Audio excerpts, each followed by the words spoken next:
Il est à ce stade complètement translucide et pourtant ses premières effluves se font déjà sentir à la sortie de l'alambic. Cette eau de vie, c'est tout bonnement du whisky fait à partir d'orge maltais légèrement tourbé. Pourtant ici nous ne sommes pas en Irlande ni en Écosse, mais bel et bien en Lorraine, à Roselière. Il ne faut pas perdre de vue que la France est un pays de distillateurs. Il se trouve que l'histoire française, un peu avant la Révolution française, a été traversée par des périodes de famine assez importantes, qui ont conduit d'ailleurs à la Révolution française.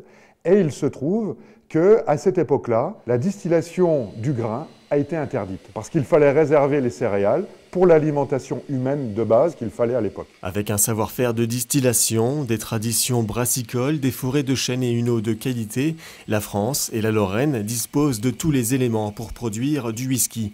À Roselière, Christophe Dupic a débuté la production en 2002, un pari, un complément de gamme sur la Mirabelle et aujourd'hui la première activité de l'entreprise. Dans ces fûts est placée l'eau de vie blanche que nous avons vue donc en sortie d'alambic. Ça va être mis tel quel dans les fûts et puis ensuite c'est oublié. On va oublier le whisky.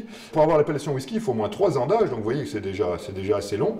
Et ensuite, pour avoir un produit de qualité, il ne faut pas hésiter à laisser vieillir 6, 7, 8, voire 10 ans, voire 12 ans éventuellement. Il faut du temps pour faire du whisky.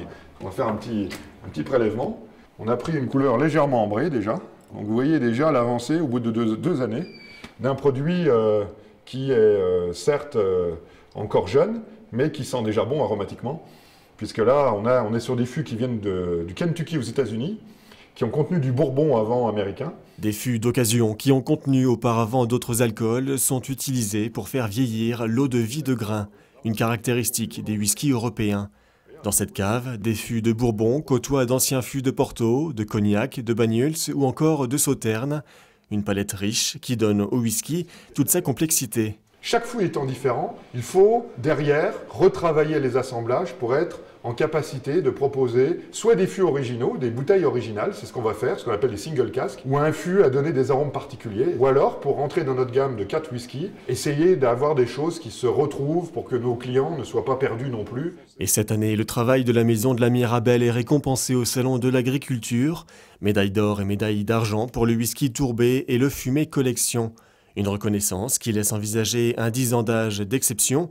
Patience, il arrive d'ici la fin de l'année.